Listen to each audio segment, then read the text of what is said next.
Tu souhaites rester au courant de l'actualité K-pop et me soutenir en même temps? Alors abonne-toi et like la vidéo. Pour célébrer les 3 ans du band, ITZY a tenu une performance live dédiée aux fans locaux et internationaux. Cependant, le 27 avril dernier, des photos de Yuna provoquèrent un débat particulier sur les réseaux. En effet, les clichés pris par un spectateur affichent une maknae très maigre, voire carrément squelettique. Suite à la publication, de nombreux netizens commencèrent à critiquer l'idole, disant que Yuna était repoussante, anorexique ou encore dégoûtante. Une partie des ITZY s'inquiète concernant la diète du band, au vu de la perte de poids fulgurante des filles.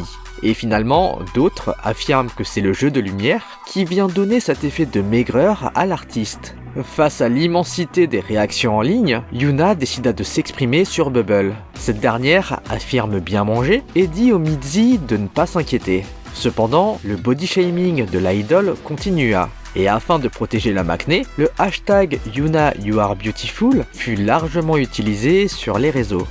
L'autre band que les netizens semblent vouloir également protéger est les Seraphim. Malgré 2 records significatifs pour un rookie group, l'agence du girls band est critiquée pour ses choix artistiques concernant le MV. En effet, Hybe et Source Music ont choisi de placer une chorégraphie assez suggestive dans Fearless. Durant la séquence, on y voit les filles allongées taper du poing sur le sol tout en bougeant le bassin en conséquence. Ce mouvement, que l'on appelle WEP ou Swala, en référence au titre de Jason Derulo, est une danse très sexualisée, et une grande partie des netizens se disent mal à l'aise sachant que les Seraphim comptent 2 mineurs, Garam et Eunchae. Les Coréens trouvent cela inapproprié que de sexualiser des mineurs via une danse aussi suggestive. Lors du live stage, le jour de la sortie de l'album, les filles ont d'ailleurs modifié cette partie de la Corée qui aurait probablement été censurée par la KBS d'après certains. Il semblerait que Hybe savait que ce mouvement allait causer la controverse, et c'est pourquoi le plan sur les filles est édité de manière à ne pas tout révéler. Bon, un peu de positif maintenant, avec les actus feel good. Après sa première et même 2e victoire musicale, Dreamcatcher nous annonce une 2e tournée mondiale. Pour la promo de l'album Apocalypse Save Us, les filles ont prévu 8 dates en juillet aux US. N'ayant pas encore prévu de tournée européenne, les Insomnia attendent avec impatience une annonce du label. L'autre première victoire très appréciée est celle de Minhyun. Avec le titre Drive, la vocaliste d'Idol s'offre une première victoire face à Moonbyul et Very Very. De quoi présager une carrière solo de grande qualité. Côté international, c'est Psy qui crée l'exploit avec Yoongi. La collab avec Suga se place en première position des charts iTunes dans 85 pays, dont la France. L'album entier de Psy est un chef-d'œuvre selon les netizens, avec des collaborations d'artistes de qualité tels que Jessie, Crush, Tableau ou encore Hwasa. Côté popularité, Forbes Korea a récemment dévoilé le Top 40 2022 des célébrités les plus puissantes de la Corée du Sud. Dans le classement, nous retrouvons BTS en première position et Blackpink en seconde.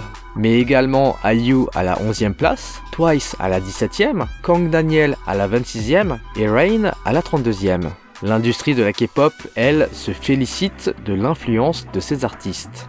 A contrario, cette semaine, un triste incident impliquant aespa se produisit. Après les nombreuses attaques suite à leur participation à Coachella, le groupe de la SM s'est maintenant fait sexuellement agresser lors de son passage à l'université de Gyeongbok. En fait, il est de tradition chez la SM de faire produire ses bands dans l'ancien lycée du président du label. SNSD, Red Velvet ou encore NCT Dream l'avaient déjà fait. Et cette fois, c'était au tour du dernier groupe en date d'effectuer la tradition dans le lycée masculin Gyeongbok. Cependant, les choses ne se sont pas passées comme prévu, et les filles se sont littéralement retrouvées au milieu d'une horde de garçons surexcités. Sur les photos et les vidéos partagées, on peut y voir les idoles entourés par les élèves, et ceci sans aucune équipe de sécurité. Certains étudiants ont également mis en ligne des photos avec des légendes inappropriées et même des gestes déplacés, comme cette main autour de la taille de Nining.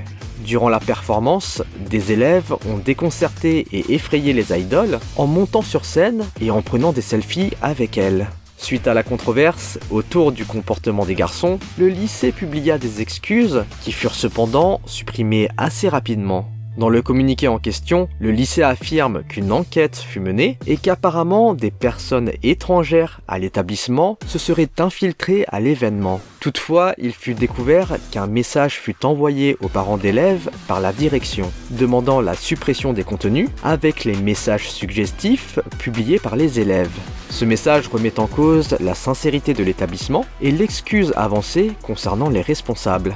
Le lendemain, le lycée adressa ses excuses, officielles cette fois, à travers un communiqué. L'établissement, maintenant, assume le rôle des élèves dans la controverse et affirme vouloir éduquer les élèves ayant adopté un comportement malsain envers les filles.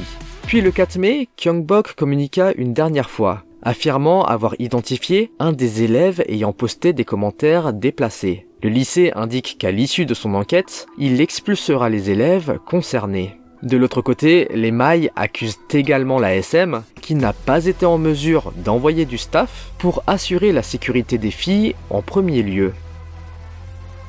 Bon les amis, comme d'habitude, on se retrouve la semaine prochaine pour une nouvelle vidéo.